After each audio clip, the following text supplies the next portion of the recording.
We'll just let Obamacare fail. That's just heartless. We're talking about real people here. I regret that the effort to repeal and immediately replace will not be successful. This is a real Mitch McConnell failure. This is New Day with Chris Cuomo and Allison Camerata. Good morning, everyone. Welcome to your new day. It is Wednesday, July 19th, 8 o'clock in the East. Up first, the White House downplaying reports that at the G20 summit, Mr. Trump and Vladimir Putin had a second undisclosed meeting. The president reportedly had an hour-long conversation with the adversary without any American officials present and no official record of what they discussed. In just hours, President Trump is going to host all 52 Republican senators for lunch at the White House. This comes after the president said he wants to, quote, let Obamacare fail after the Senate health plan's humiliating defeat. We have it all covered for you. Let's begin with CNN's Joe Johns live at the White House. Joe. Good morning, Chris. That first meeting, that 2-hour meeting between President Trump and Vladimir Putin caught the attention of the world, and now we know it wasn't the only time the two men spoke face to face. The White House confirming a second encounter at the G20 after reports of it surfaced in the news media. President Trump lashing out, calling coverage of his previously undisclosed second meeting with Russian President Vladimir Putin sick and alleging it's been made to look sinister. A senior White House official tells CNN the discussion on the sidelines of a G20 dinner lasted nearly an hour and no other U.S. officials were present. Ignoring protocol, the president relied on a Russian translator, leaving the U.S. with no official record of their conversation. The White House downplaying the second encounter, asserting the insinuation that the White House has tried to hide a second meeting is false, malicious, and absurd. This new revelation, the latest in a string of undisclosed meetings between Trump associates and Russians. This kind of private meeting is virtually unprecedented in the diplomatic world. There seems to be a pattern of reckless or willful concealment of contacts with the Russians. This meeting coming to light as CNN learns new details about the 8th person in attendance at the June 2016 meeting where top Trump aides hope to get damaging information about Hillary Clinton from the Russian government.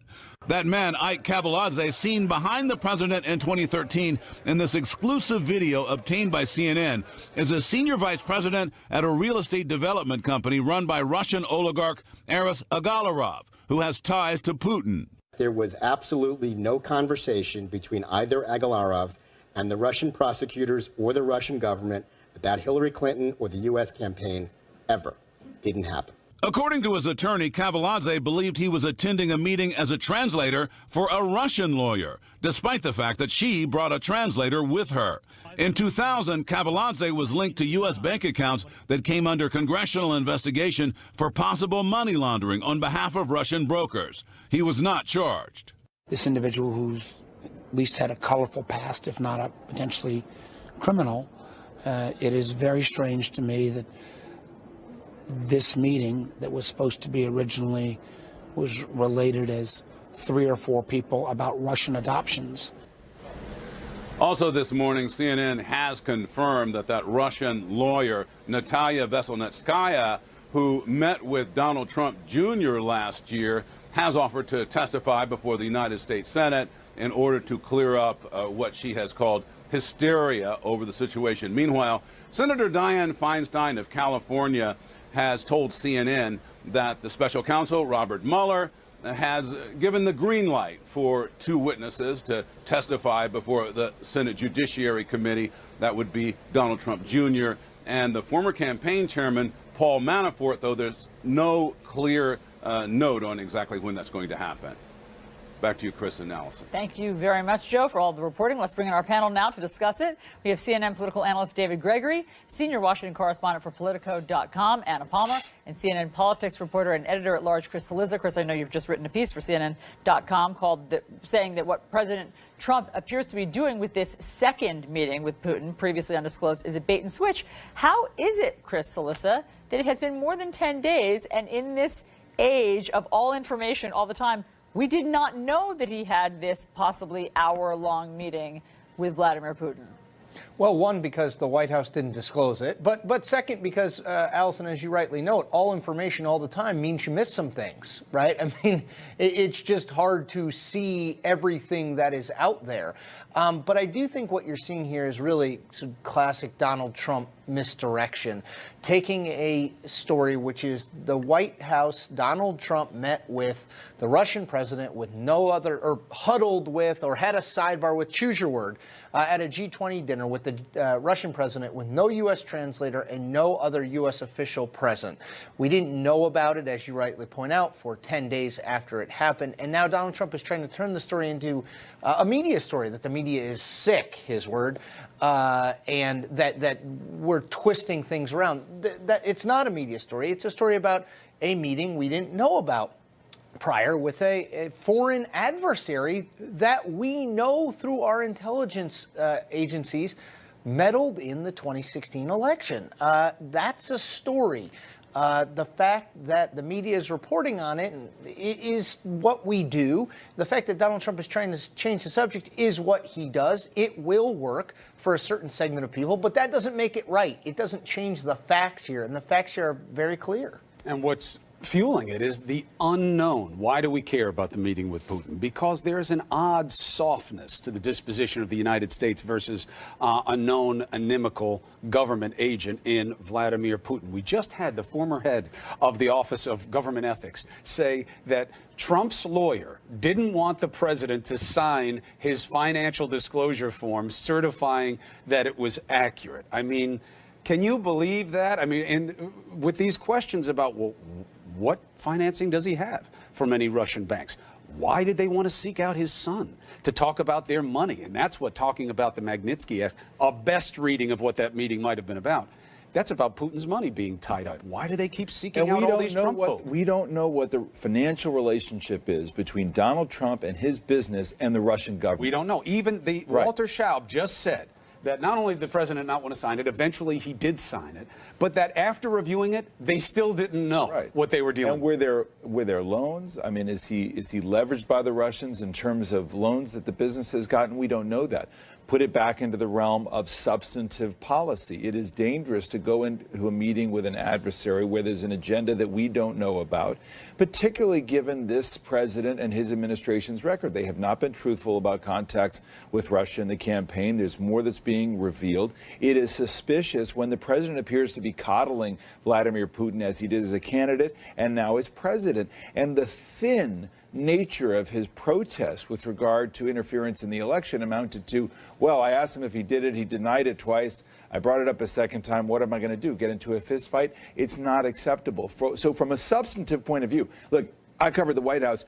You want to know what the president's doing. Don't hold out. He was on Air Force One holding forth about everything he's doing in the White House and doesn't say, look, yeah, I met with him 2 hours and we had a separate conversation. What did you talk about? Just be accountable. Let's know what you talked about. And there's no question that he wants to develop and use personal chemistry in relationships. This is not the leader of Montenegro, right? This is Vladimir Putin. This is a dangerous game he's playing. He's not telling us about it. And by the way, Anna, the world leaders who were at the G20 found this tete-a-tete publicly with President Trump and President Putin to be peculiar. Right. So here's what the New York Times reporting says. The dinner discussion caught the attention of other leaders around the table, some of whom later remarked privately on the odd spectacle of an American president seeming to single out the Russian leader for special attention at a summit meeting that included some of the United States' staunchest, oldest allies. What's the big picture here to you, Anna, in terms of where this relationship and this transparency and these Russian threads are?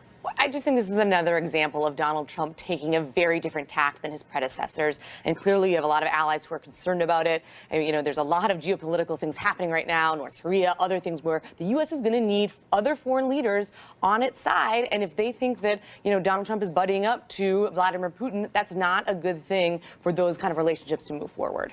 I mean, look.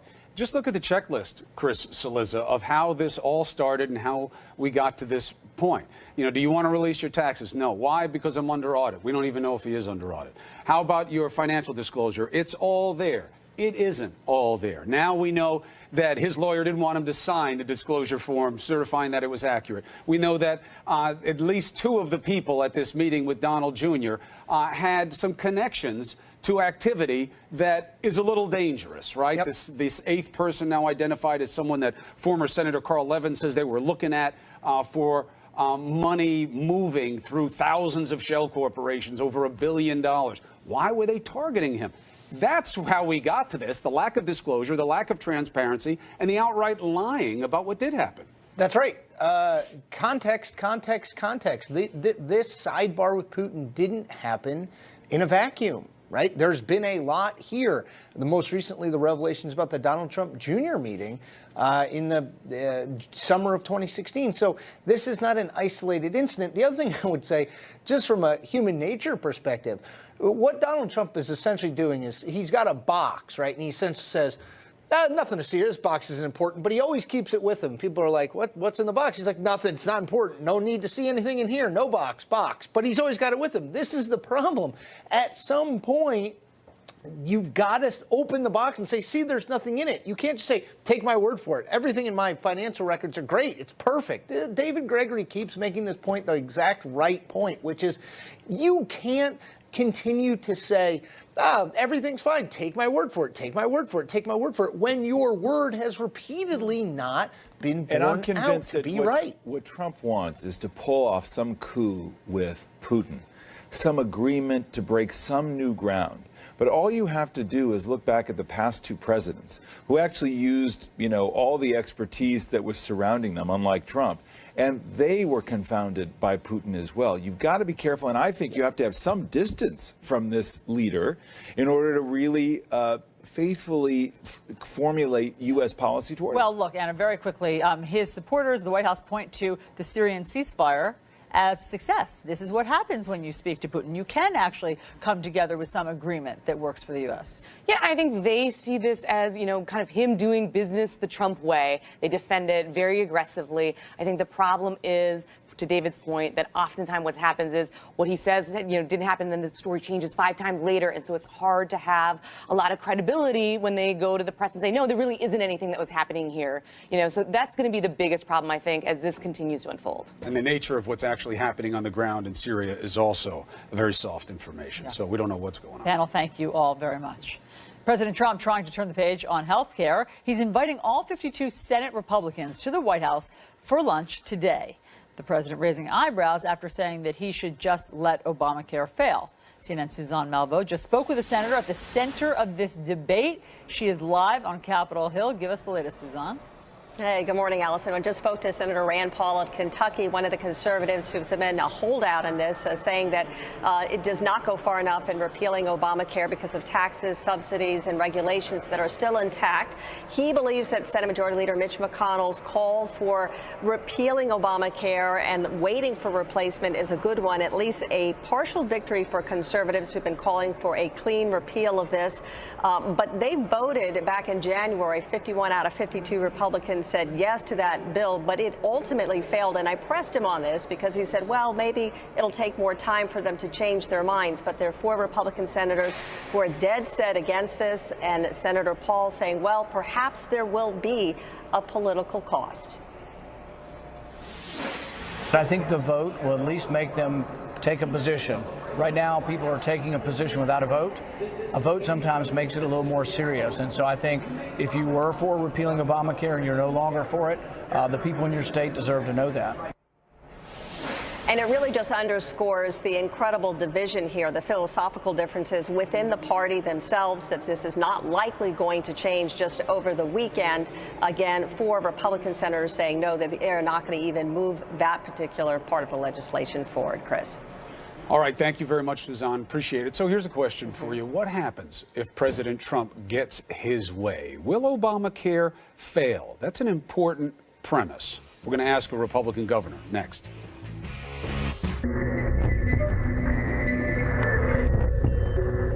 The president's latest plan for Obamacare, to let it fail. But Senate Republicans are moving forward with a plan to repeal Obamacare without a replacement. What does this mean on the state level? How are governors responding to everything that's transpired? Joining us to discuss is the Republican governor of Arkansas, Asa Hutchinson. Good morning, Governor. Hey, good morning. Great to be with you. Great to have you. From where you sit, how do you think Congress and the White House botched this so badly? Well, that's hard to say. That's a little bit of a process question, but we've been pushing that they listen to the governors because we've got the greatest level of experience in actually what's happening in our states. We've encouraged them for a number of months to make some changes in the Senate bill. Many of them were adopted, but in the end, it was hard to bring people together. The message that I have is they need to continue their path of reform, though, and not give up. Let's talk about that, because it seems as though certainly the president is ready to wash his hands of this. It seems as though he's reached a dead end. Let me play for you what President Trump said about this yesterday. We'll just let Obamacare fail. We're not going to own it. I'm not going to own it. I can tell you the Republicans are not going to own it. Is that the answer, Governor? Wash his hands of it and let Obamacare do whatever Obamacare is going to do and walk away? The people always hold political leaders accountable. And so we have a responsibility when we see problems to address them. When we see a system that's not working well, that's not affordable, they expect us to do something about it. It's hard for them to understand the complexities, the vote, why people can't come together on this, but you got to figure out a way to do it. And so it's not sufficient to say we're going to wash our hands of this. We've got to engage in it.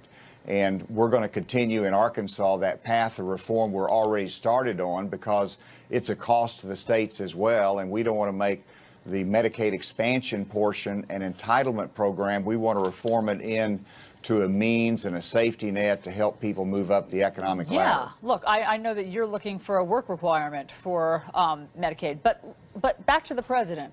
What would you say to the president? I mean, if you think that it's not satisfactory to let it fail and to leave people on the hook, why is the president using that tactic?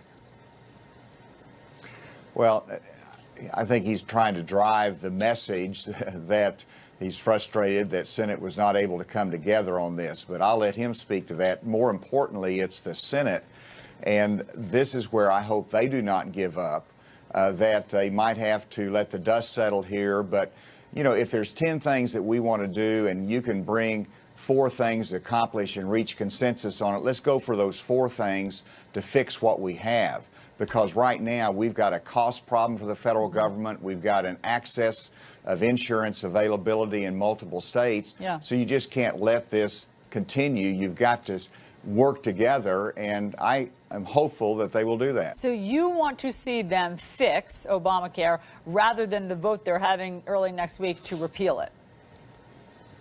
Well, I've always advocated that you need to repeal it because it's a bad system. Let's start over. But if you can't get anything done, then obviously you've got to reform it because it's too costly.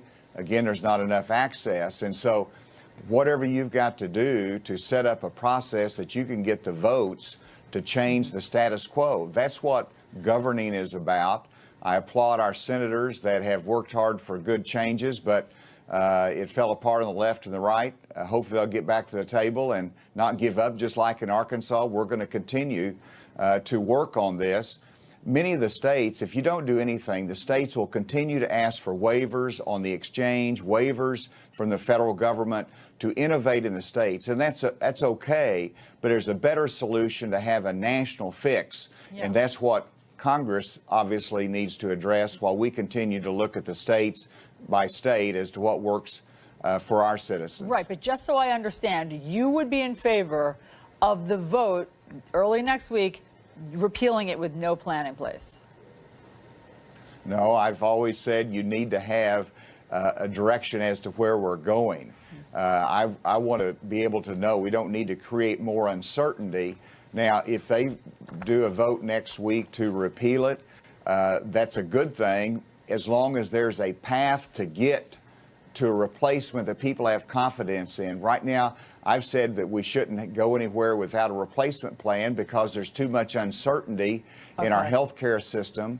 And we've got to create some certainty and confidence in where we're going. Okay, understood. Governor Asa Hutchinson, thank you very much for your perspective. You are obviously on the front lines, as are all of the governors. Thanks so much for being here. Thank you. Chris. All right, so what is the way forward? President Trump is meeting with all of the Republican senators today to kind of figure out where their heads are and what comes next. But all of this effort for policy has a cloud over it, and that's the Russia investigation. In fact, the White House is defending a second undisclosed meeting with the president and Vladimir Putin that took place at a G20 dinner. What does that mean, this meeting? And what is the way forward for the Democrats on health care? We have a member of the Senate Intel Committee, a Democrat senator. So it turns out President Trump met a second time with Russian President Vladimir Putin. There was no U.S. official with him, and there was no record of what they discussed in this reportedly hour-long conversation at a G20 dinner. Is that okay? And what is the way forward on health care? Are the Democrats in control, as President Trump suggests? Let's discuss with Democratic Senator and former Governor of West Virginia, Joe Manchin. He is a member of the Senate Intel Committee. Senator, always good to see you. Good to be with you, Chris. The second meeting with Putin, we didn't know about it for a number of days. Do you have any concerns about this meeting? Absolutely. It's very concerning, and it's something that we should know about. And to go into it so-called naked without any representative or any interpreter from our side, from the American side, is extremely troubling. And yeah, it's a concern. It most certainly is. But you know, this process is going to continue. Robert Mueller is going to do his investigation on everything. And I think we all have a bipartisan respect for Robert Mueller and doing his job, and we got to see what his findings are. Do you have a larger concern about transparency and the simple fact of unknown when it comes to either President Trump or the people around him and any potential conflicts of interest or financial obligations to Russian-sourced money? Well, let's talk about transparency first. Transparency in the public sector is much different than transparency in the private sector. When you're in the public sector, you have to gain the trust of the constituents and your people and everybody you represent, those that are for you and those that are against you. They don't have to agree with you, but they have to respect how you come to your decision. And in a transparent way, it makes it easier to respect that. That's what you build up in the public trust, and that's what's missing. And I think it's what we need to be working on. All of us have to be cognizant of that. And I'm going to do everything I can to make sure that everything that we do is in the open. And on intelligence committees, as you understand completely, Chris, there are certain things that we can't have open meetings because of people that we want to make sure that we protect. Sure. And what do you make of the fact that the former head of government ethics says, you know, that Trump's lawyer didn't want him to sign his disclosure form certifying that it was accurate, and that we now know that people in this meeting with Don Jr., one of them was looked at by members of the Senate for moving money over $1 billion into different corporations, and that they seemed at a best read to want to work Don Jr. about Putin's money being tied up in sanctions revolving around the Magnitsky Act. All of these circumstantial things, do they matter, or is it just smoke? And they matter. First of all, Carl Levin, former Senator Carl Levin from Michigan, is one of the most honorable people you're ever going to meet. Respected by everybody in this institution who ever served one day with him. So Carl has been, when he was here, that was... President Trump will host a lunch with Senate Republicans today to discuss the path forward on health care. 4 Republican senators already say they will oppose a procedural vote to repeal Obamacare that is set for early next week. Let's discuss all of this with Republican Senator Mike Rounds of South Dakota. He was previously the governor of that state. Senator, thanks for being here. Appreciate the opportunity to visit with you. When the Majority Leader, Mitch McConnell, pushes and holds that vote next week for whether or not just a straight-up repeal of Obamacare, how will you vote? Well, the first step will be to get on the bill, and that's the procedure vote you're talking about. I'll vote to proceed to the bill. Okay, and then how would you vote whether or not to just repeal it flat out? Well, we're not sure that that's what it will be, but if that is the vote, I would vote to repeal it with a delayed implementation so that we'd have a chance to actually make some changes. It won't fix the problems that are coming up between now and the end of the year, but it would be a step in the right direction to get to a final fix for the healthcare industries. But just explain that to us, Senator. How, sure, if you voted to repeal it now, where does that leave people? The next step would be it would be exactly where they're at today. It would not change anything for a period of 2 years, which is not good news because this particular system right now is not working the way that it should. There will be a lot of people with increases of between 20 and 40% on their premiums beginning in the first of the year. It will not stabilize the markets, but it would give us 2 years in which to actually find some alternatives, Republicans and Democrats alike, so that we could actually fix this system that's in place today. But that's awfully optimistic. I mean, you've had 7 years, quite frankly. We don't have a choice. We have to fix what's currently in place. The system today, regardless of where you're talking with folks across the United States, their premiums have not gone down, they've gone up. But rather than focusing on what's not working today, there is a proposal that we've been working on for the last 6 months. It's getting better. It may not be perfect yet, but it most certainly is better than what Obamacare is today or what it will be next week. I mean, I'm sorry to interrupt, but you could just work with Democrats to fix it rather than repeal it. There is a discussion that goes on that says that if we could get a group of us to actually sit down side by side, let's get past the question of whether we're repealing and replacing or fixing. The reality is the concept behind Obamacare in the first place does not work. Companies are not going to share profits between themselves if they go over 85% in terms, or under 85% in terms of their actual expenses, which is what one of the premises is in Obamacare. Yes, I understand. But I mean, look, there is a difference between repealing it with nothing else and fixing it. There is a difference. And by the way, one more thing, you said there's no other option. That's not what President Trump has said. President Trump does think that there is another option. Let me play for you what his suggestion is. But we'll just let Obamacare fail. We're not going to own it. I'm not going to own it. I can tell you the Republicans are not going to own it. Okay, so that other option that he's suggesting is do nothing. Walk away, let whatever the problems are with Obamacare, bring it down and let it fail. I respectfully disagree with that approach. That means a lot of people are going to get hurt. It is true that Obamacare is failing under its own weight. There's no question about that. But that doesn't mean we sit back and let it happen. The fix that you're talking about can't be done by simply tinkering around the edges. We have to make major changes in this health care proposal that's been in place now since 14. We know it does not work. There's a better way to do it. I think Republicans and Democrats probably could get together and fix it, but there's a political divide. Next best step is to work through the issues, come up with a proposal that we can get 51 votes on. I think we're getting close. I really don't want to give up on it yet. I think we can begin the process of actually making the changes that are necessary that will slow down the increases in health care in terms of premiums for people across the country. Yeah. The real issues that are dividing us is whether or not we've done enough to make those changes work within the Republican Party. We had a good chance to talk with some of our Democratic colleagues yesterday afternoon, former governors. We visited, we're really not that far apart in terms of what we want for our country and the health care that we want to have for folks that are out there. Yeah. But we're not going to get there in the next couple of weeks, I'm afraid. Well, listen, today you are going to lunch at the White House. Are you going to share your thoughts with the president? Are you going to tell him that his plan sounds irresponsible to you? I think most certainly, I think there's a group of us that have already begun that process. We shared yesterday with the vice president at noon lunch in a very informal way that we think that there's still hope in trying to make the repairs. We'd rather work together to find a common agreement or to make modifications to what we've been working on for the last several months.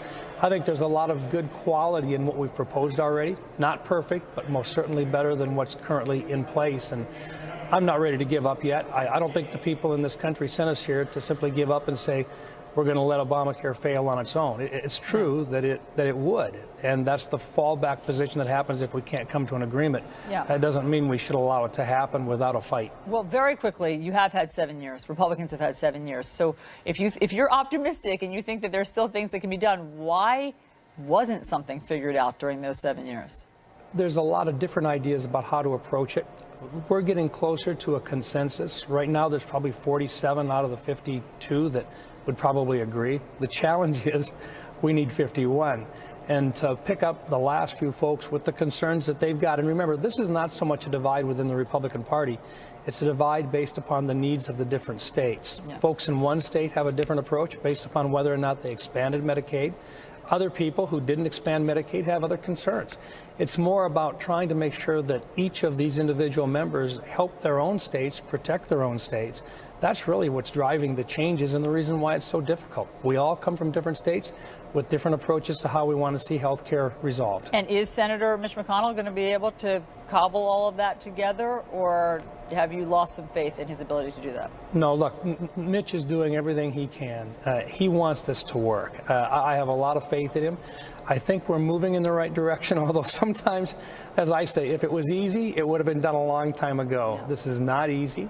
It takes a lot of perseverance. We're going to have some setbacks, but I don't think we give up. I think we hang right in there. We do what we can, because the reality is people get hurt if we don't fix this thing. Senator Mike Rounds, thank you very much for sharing your positions with us on New Day. Thank you. Chris.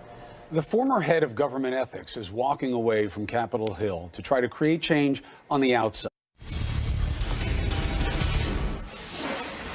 All right, the law is not the only standard for what is right and wrong by our leaders. Ethics matter.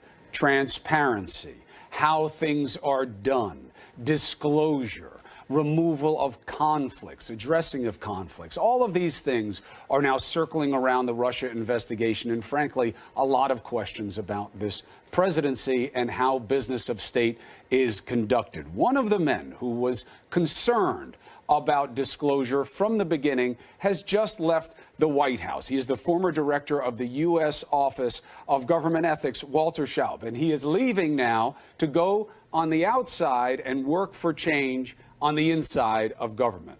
Walter, it's good to have you with us. Thanks for having me. It's my first morning as a private citizen, so this is a new experience. How does it feel?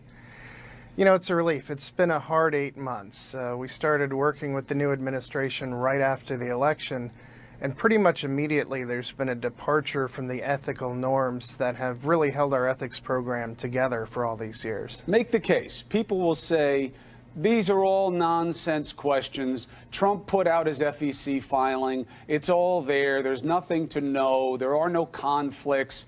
We hired a businessman. We knew that the family would be making money while they were in office. There are no ethical considerations. You know, there's a lot of ethical considerations, and there's a lot of conflicts of interest. Anytime you have vast holdings while you're in a position of public trust, we've got to worry about whether you're making your decisions based on your policy aims or based on your personal financial interests. In this case, we can't know that because he's continuing to hold his financial interests despite what every president since the enactment of the Ethics in Government Act in the 1970s did. And you see him giving free advertisements to his properties when he travels there. They double the membership fee down in Florida at his resort there. And these things matter because we have to be able to have the American people trust that government decision making is made on their behalf, not on our own behalf as government officials. And conflicts of interest have a real consequence. People get hurt when decisions are made. Imagine you had a doctor who's getting paid by the drug company to prescribe for you a drug when some other drug might have been better for you. The reality is these conflicts exist whether they're illegal or not, and presidents have known that. It also sets a tone problem because you need to set a strong ethical tone from the top. Tone is everything in government ethics, and what your appointees do is going to follow what you do. And we've seen a number of incidents that I've tried to highlight over the past several months where they're not following the traditional ethical tone and behaving in the way government officials always behave. And that has really hurt us along the way. And it drives your curiosity about all these Russia questions as well, does it not? That why has the president postured so apparently sympathetic to Russian President Putin? Why would these Russian operative types seek out Donald Jr. for a meeting to talk about relieving, at best reading of what that meeting was about?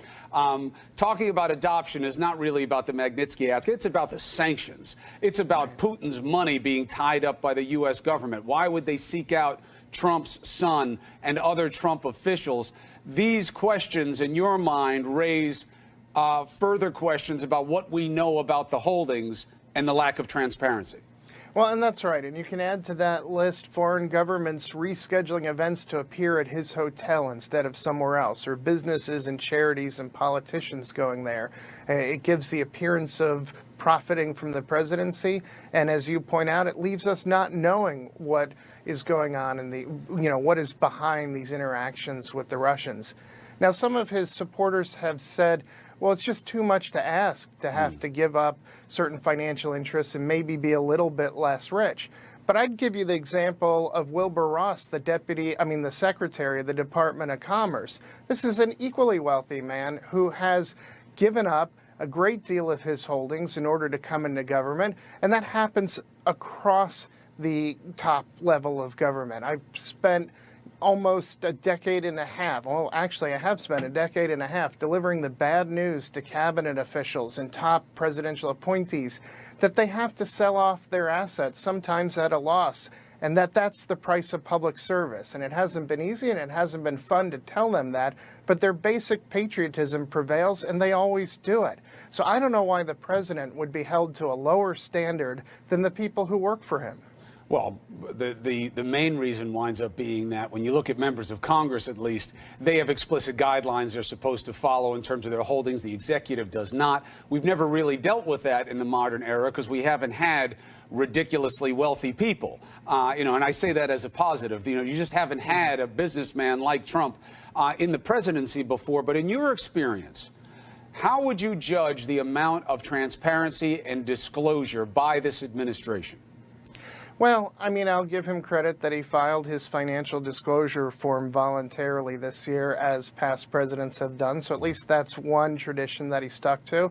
I was horrified when I sat across the table from his attorney and she asked me if he could file it without signing it to certify that it's true. I pointed out to her that millions of financial disclosure reports have been filed in the past 4 decades, and every one of them has been certified as true, and I think we could ask that of our president. His lawyer asked you if he didn't have to sign it to certify it as true. Under what basis? Why did she want that? Well, she said the filing's voluntary and he doesn't have to file it if he doesn't want to. And I said, well, that's fine. Either don't file it or file it and just release it unsigned. But if you want OGE to certify it, which they wanted done, it's going to have to follow the normal rules. Did he sign it? Yeah, he did sign it. But then you also have the tax forms that are not released. Now, they're not currently required to be released, and that's something I'd like to see changed, because I think it's like going out and buying anything. People need to be able to evaluate what kinds of conflicts of interest their presidential candidate has.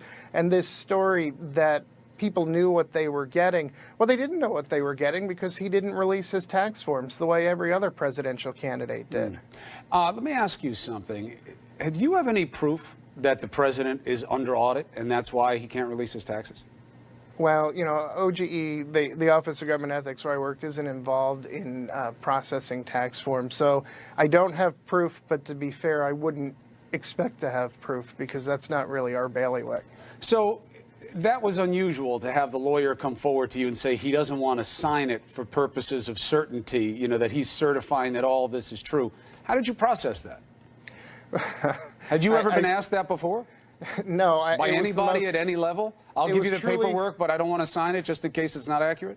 No, it was truly the weirdest moment of my entire career. I practically had to pinch myself to make sure I was awake.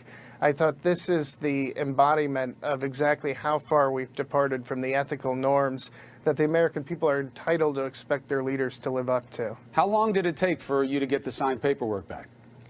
Well, again, to be fair, it takes a while because we work with them behind the scenes to make sure the disclosure meets, at least apparently on its face, meets the very complex disclosure requirements. So I don't have any complaints about the back and forth over his report, except for that. Did you then take the time to scrutinize the filing? Yeah, we did. And the truth is, we've dealt with a lot of wealthy people in government before, so my staff, or my former staff, is well experienced at that. Although I will say we've been used to dealing with people who have hedge funds or other type of investments that you see wealthy people on Wall Street holding.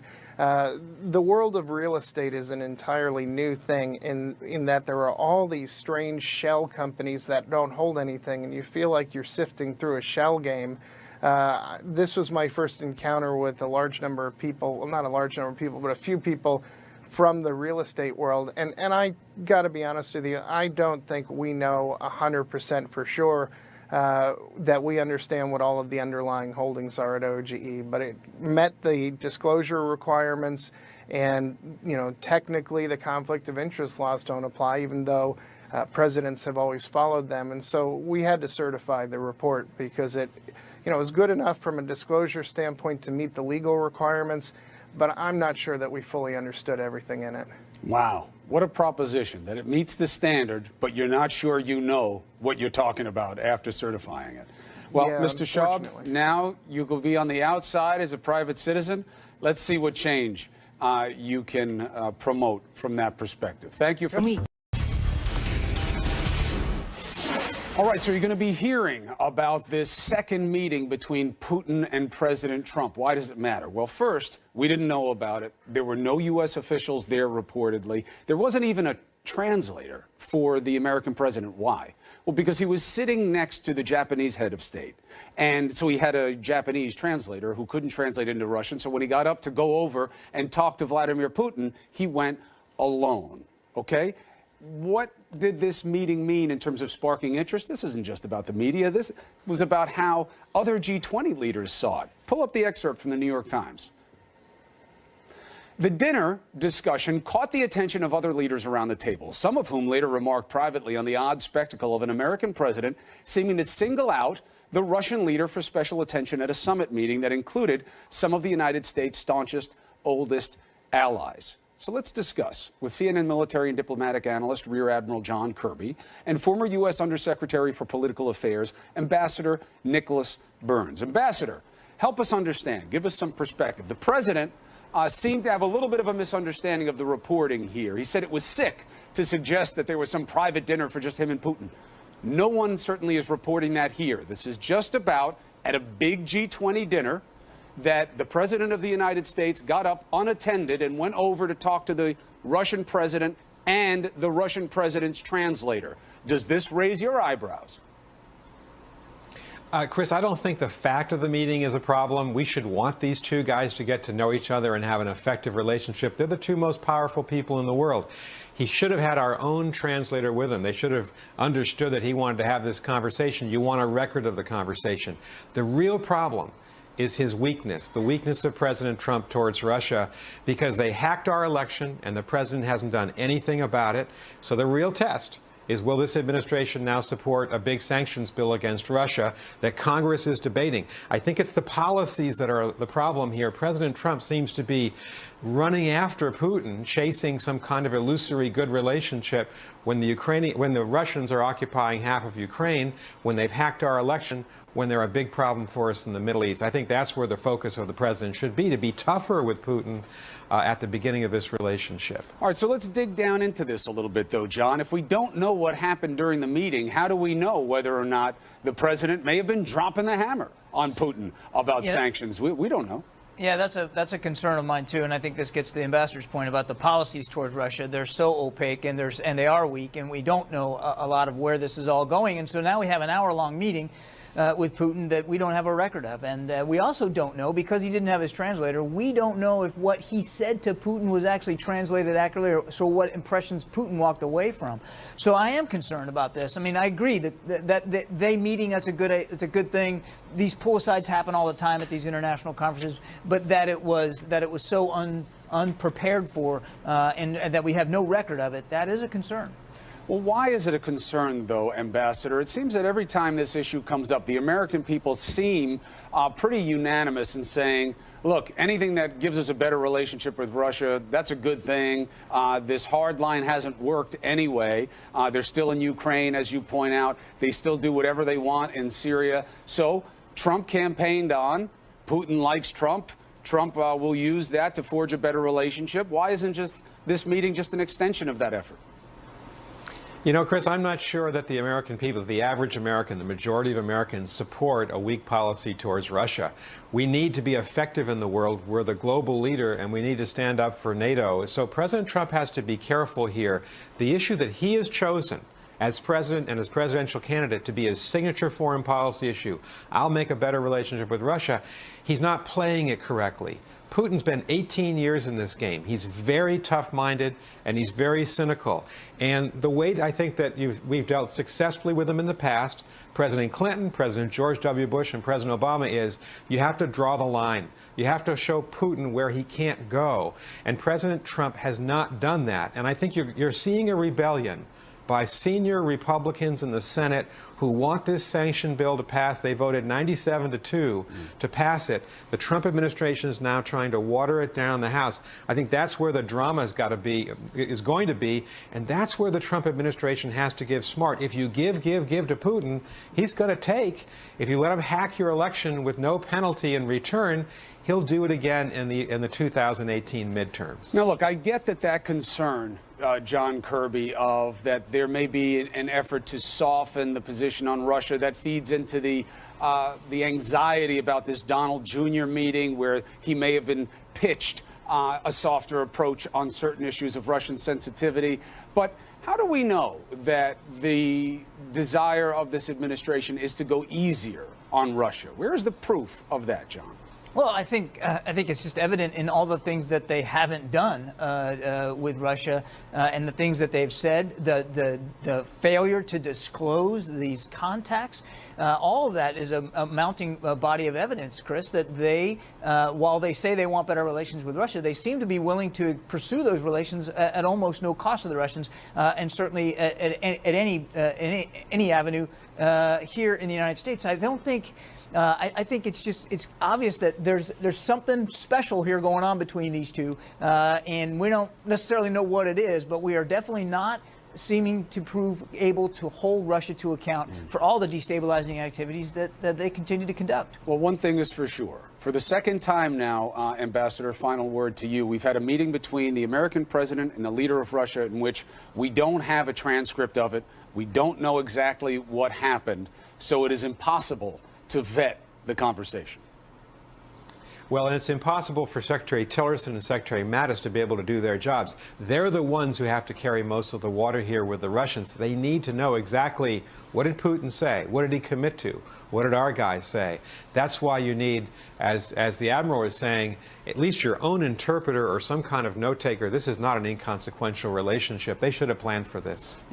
But also, just let's remind people, Donald Trump has a long history of conducting meetings on his own and by himself. This may be an adjustment to the presidency.